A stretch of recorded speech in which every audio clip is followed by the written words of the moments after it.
तो आज हम स्टार्ट करते हैं एसपीडी हिस्ट्री के दूसरे वीडियो। तो इसमें जो है स्टार्ट करते हैं कि अपने जीवन के अंतिम दिनों में जैन धर्म को अपनाया था किसने? चंद्रगुप्त मौर्य ने। शिलालेख का प्रचलन प्रारंभ किसने किए थे? अशोक ने। अशोक ने धर्म स्वीकार किया था कलिंग युद्ध के बाद, जो 261 ईस्वी पूर्व हुए थे। अशोक ने बौद्ध धर्म के प्रचार के लिए श्रीलंका भेजा था महेंद्र एवं संघमित्रा को। अशोक का राज्याभिषेक हुआ था 269 ईसा पूर्व में। अशोक का सबसे लंबा स्तंभ है 7वां। अशोक का नाम अशोक है मास्की एवं गुर्जरा अभिलेख में। अशोक ने स्वयं को मगध का सम्राट कहा या बताया किसमें? भाब्रू स्तंभ लेख, जो जयपुर राजस्थान में भाब्रू स्तंभ लेख यहीं से मिला है। कलिंग युद्ध की विजय तथा क्षतियों का वर्णन मिलता है अशोक के शिलालेख 13 में। कलिंग युद्ध जो हुआ था उसमें जो क्षति हुआ, विजय हुआ, उसका अशोक के शिलालेख 13 में मिलते हैं। सांची स्तूप बनवाया था अशोक ने। सांची स्तूप को अशोक ने बनवाए थे। श्रीनगर की स्थापना किया था अशोक ने।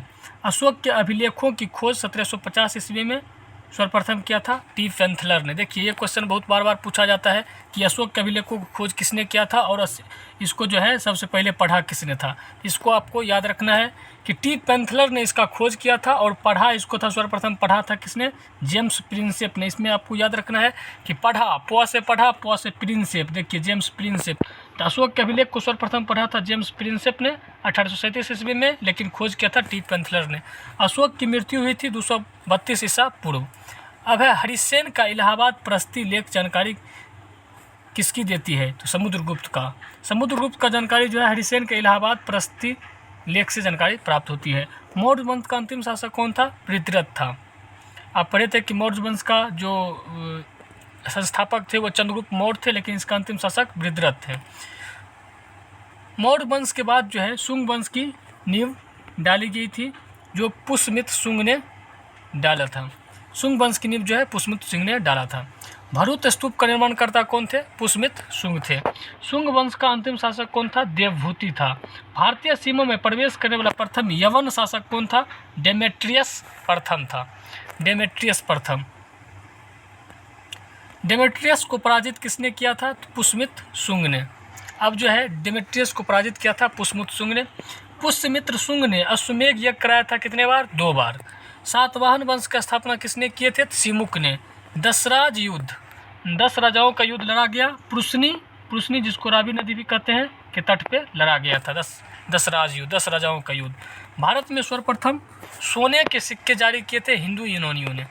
भारत में सर्वप्रथम सोने के सिक्के किसने जारी किए थे? ये क्वेश्चन पूछ जाते हैं हिंद यूनानियों ने। शुद्ध सोने के सिक्के चलवाए थे किसने? कुषाणों ने। देखिए, सोने के सिक्के सर्वप्रथम जारी किए थे हिंदू यूनानियों ने, लेकिन शुद्ध सोने के सिक्के चलवाए थे कुषाणों ने। सर्वाधिक स्वर्ण मुद्राएं जारी हुई गुप्त काल में। सीसा का सिक्का चलवाया था सातवाहनों ने।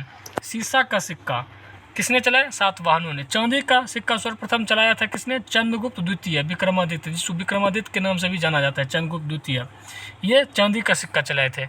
रुपये का सिक्का भारत शहर में पहली बार ढाला गया शेरशाह सूरी के शासनकाल में। रुपये का सिक्का भारत में पहली बार शेरशाह सूरी के शासनकाल में ढाला गया। आना का सिक्का चलाया शाहजहां ने। कुषाण वंश का संस्थापक कौन था? कुजूल कड़फिसेस। कुषाण वंश का संस्थापक कुजूल कड़फिसेस। बुद्ध की खड़ी प्रतिमा बनी कुषाण काल में। महात्मा बुद्ध की खड़ी प्रतिमा बनी कुषाण काल में।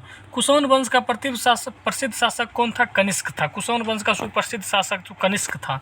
कनिष्क की पहली राजधानी कहाँ थी? पुरुषपुर। और कनिष्क की दूसरी राजधानी कहाँ थी? मथुरा। ये कई बार क्वेश्चन पूछे जाते हैं कि कनिष्क की पहली राजधानी और कनिष्क की दूसरी राजधानी मथुरा और पहली राजधानी पुरुषपुर।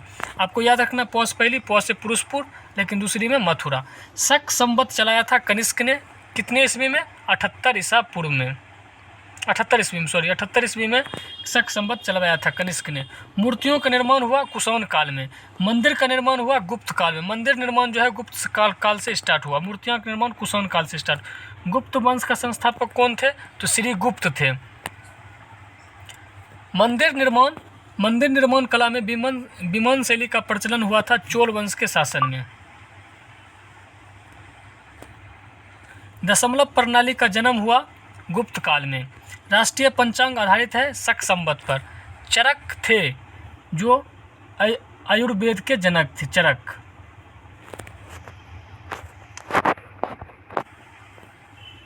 सिल्क मार्ग को आरंभ कराया कनिष्क ने।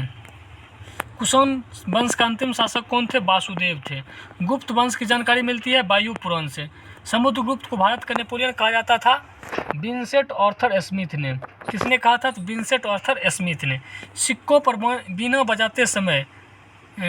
बजाते स्थित है समुद्रगुप्त में। सिक्कों, जो समुद्रगुप्त का सिक्का था वो बीना बजाते थे उस पर। भारत का बिस्मार्क है वल्लभ भाई पटेल। भारत का स्मारक वल्लभ भाई पटेल। भारत का आइंस्टीन है नागार्जुन। भारत का मिल्टन है अश्वघोष। ईरान का नेपोलियन कौन कहलाता है? नादिर शाह। समुद्रगुप्त का दरबारी कवि कौन था? हरिसेन थे। प्रसिद्ध चीनी बौद्ध यात्री फाहियान भारत आया किसके समय में? चंद्रगुप्त द्वितीय के काल में, 5वीं शताब्दी में। चंद्रगुप्त द्वितीय विक्रमादित्य ने अपनी दूसरी राजधानी कहाँ बनाया था? उज्जैन को। विक्रम संवत प्रारंभ हुआ था 58 ईसा पूर्व में। शक संबंध था 78 ईस्वी।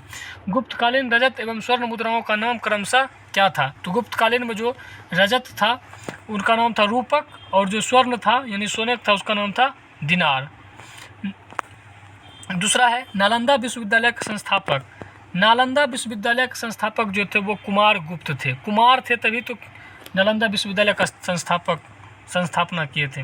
नालंदा विश्वविद्यालय को ध्वस्त किया था बख्तियार खिलजी ने। वो सिर्फ याद करने के लिए बताया। मोहम्मद गौरी का जो सेनापति था बख्तियार खिलजी। विक्रमशिला विश्वविद्यालय का स्थापना किसने किया थे? धर्मपाल ने।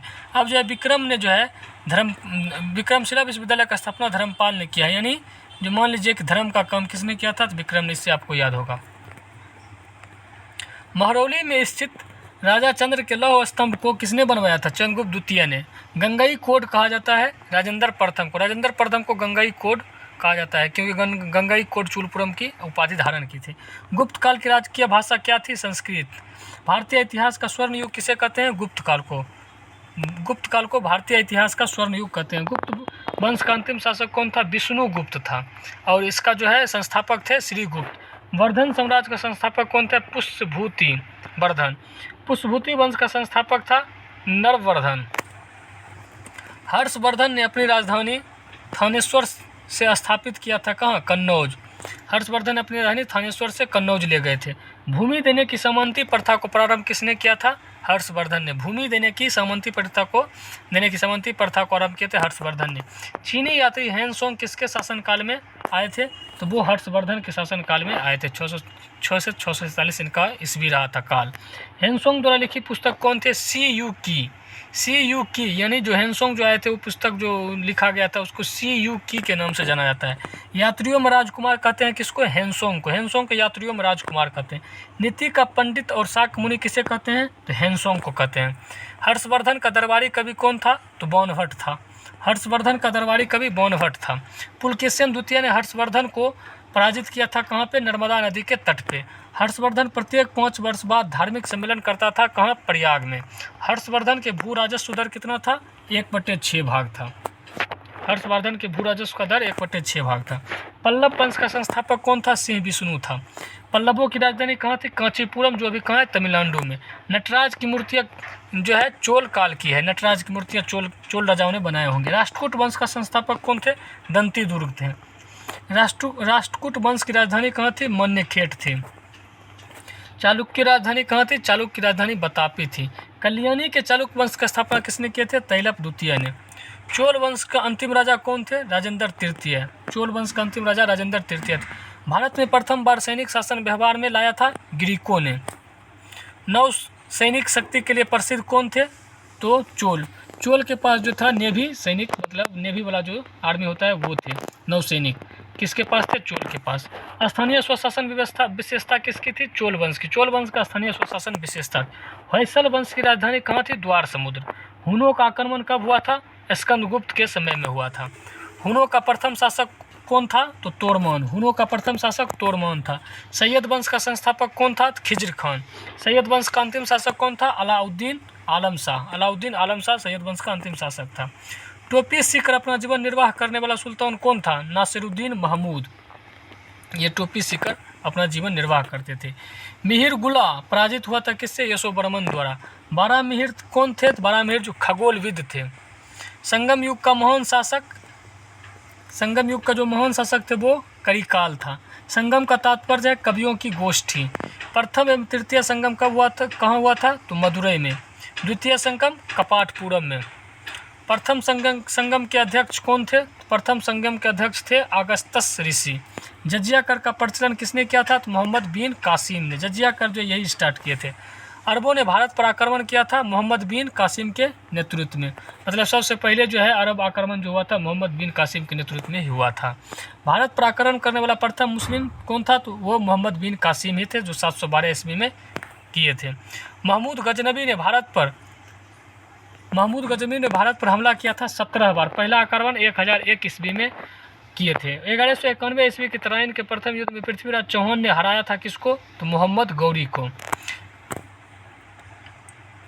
1192 की तराइन की द्वितीय युद्ध में मोहम्मद गौरी ने हराया था पृथ्वीराज चौहान को। 1050 ईस्वी में सोमनाथ मंदिर को लूटा गया था मोहम्मद गजनबी के द्वारा।